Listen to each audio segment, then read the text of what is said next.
Welcome to Let's Talk Autism with Shannon and Nancy. I'm Nancy Alspaugh-Jackson. And I'm Shannon Penrod. I'm so glad that we're back in here. I can't wait to talk to you today because there's a lot to talk about. There's a lot to talk about, a little controversy. Yeah, a little bit of controversy. Yeah, but I love controversy, don't you? Yeah, I do to a certain extent. Yeah. This tears my ticket a little extra. Ooh, me too. Okay, of course we're talking about Ann Coulter. Ann Coulter. She did a tweet yesterday after the debates, and what she tweeted was, "I highly approve of Romney's decision to be kind and gentle to the," and I'm going to say it, she wrote it, "retard." That's what she had to say. Now, we have a whole lot of experience being autism moms, Yes. and the whole thing of calling names, and you have some extra experience. Let's start with your experience, Nancy. I'd like to tell a story from my own life. Mm-hmm. I was not only blessed with a son with autism, with special needs, but I was blessed with a younger brother with Down syndrome. David was 5 years younger than me. I was born in 1955, so that means he was born in 1960. He passed away in 1994 from congestive heart failure. He lived with my parents his entire life. He definitely shaped who I am as a human being. I call him a blessing because I know now, and I'm sorry if I get a little teary about this. No, you go, girl.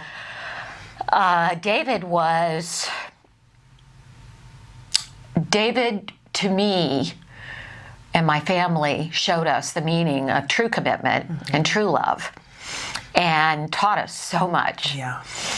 When I was a young girl, I was not even aware that my brother had anything that was wrong with him, so to speak. And I believe I was about 7 or 8 years old. We were living in Newport News, Virginia. My mother used to take David for a ride every day in his little radio flyer wagon.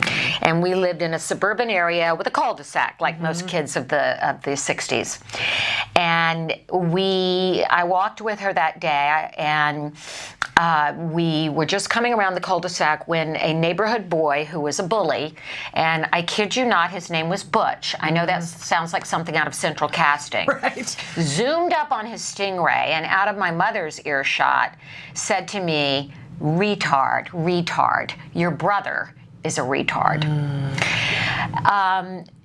I think up until that moment in my life, Shannon, I viewed the world as a beautiful place, a place of love, a place of warmth, a place of belonging. And at that moment, I realized that there were people that were not kind. There were people that were cruel. And I would say that was a pivotal turning point in my life, because for the first time in my life, I felt shame. Shame at being related to a child that was different. The word retard did not end. I heard it many times. I became very afraid to bring people home from school because I didn't want them to see that I had a brother that was a retard. And I truly believe it set me on a path of rebellion. I'm going to reject you before you can reject me. And luckily for me, I had a grandmother, Diddy, who was a saint. And I remember going to her and saying that this boy had taunted me and called David a retard. And she looked at me and she said, "That poor child." She said, "He's the one with the disability. And you have been chosen to be the sister of this love child. Because what David was put on this earth for is to give and receive love. And you're special." So that stayed with me too, thankfully, but it was a deep wounding. Yeah. And I don't think people realize how deeply words can wound. Yeah. And even in a flippant way, to me, there's no excuse for a woman who supposedly is to be admired for her views, is an expert, whatever she calls herself, because Right. I don't know what Ann Coulter considers herself. I know what I consider her. I'm not going to say it right here. Right.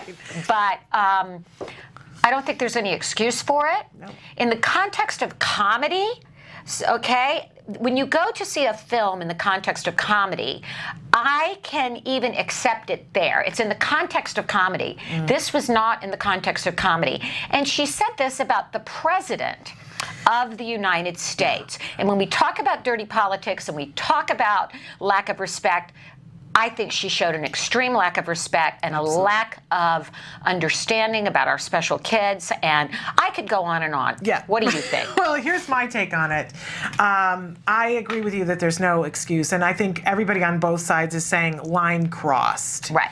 And she's good at that. She's very good at that. This is what she does. This is what she dishes. Well, I'm an autism parent. Yeah. And in autism, we talk about ABA. We talk about people do things and behave in a way because they're getting reinforced for it.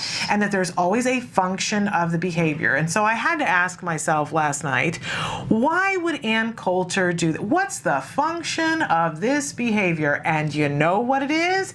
It's that Ann Coulter has a book coming out. Of course. And so, and we talked this morning about what extinction is. It is our word of the day, jargon word of the day. Extinction is when you cut reinforcement off from the behavior.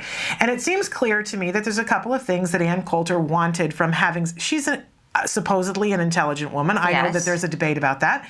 But what it seems to me that what she was looking for was some attention. And that she wanted to manipulate all of us into making a big fuss so that she can get a whole lot of appearances on talk shows and sell more of her books. Well, she did this, the last book she had that came out, she claimed that the Today Show had banned her, which was so not true. Well, here's what I want to suggest to all of us. That we put Ann's challenging behavior on extinction. We don't pay attention to it. We don't pay attention to anything she does. And in fact, we don't buy her book. Right. I want to ask everybody there. And there we have a lovely, Emily made this for us this morning. I want to urge everyone within the sound of our voice. I know Ann's not watching, right? No. Why would she watch us? She only watches people that can get her places. Right. So Ann's not going to watch two Autism Moms. But for all of us, we're not going to give her enough viewership. All of us who have enough money to spend on things that we don't buy her books. And that if you see her on a talk show, that you turn it off. Let's put Ann on extinction. I'm all for it. Let's change some of her behavior. And that's how we can do that, is put it on extinction, that we are not participating in this kind of behavior from her, because clearly this has worked for her in the past. Yeah, but you know what I think she did and was not very smart about?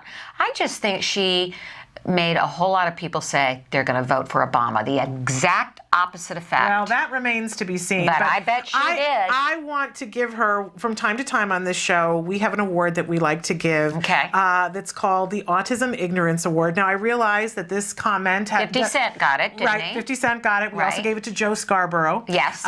So she can join that lovely... They can be a trio of people. Good. I said this morning... Are we sending them a plaque or something? No, we haven't done that. But I said, it's Halloween time, and this is the time of year when the Bubba witches have to come out and get on their brooms and ride them around. So we want to give this award, the Autism Ignorance Award, because it's anything to do with special needs. We stick together on these things, don't we? We do. So congratulations to Ann, and what she has won is some extinction and some planned ignoring, that we're all going to ignore her book and ignore her interviews. And if that doesn't fix her and her little broom, then I don't know what will. I don't know what will. And I would love for Ann to come to a Sunday of my son's special needs baseball league, and about probably 40% of the children there have Down syndrome, and which is considered, the old term mentally retarded was used. And I dare her to find anything negative about these beautiful angelic children that she refers to as retards.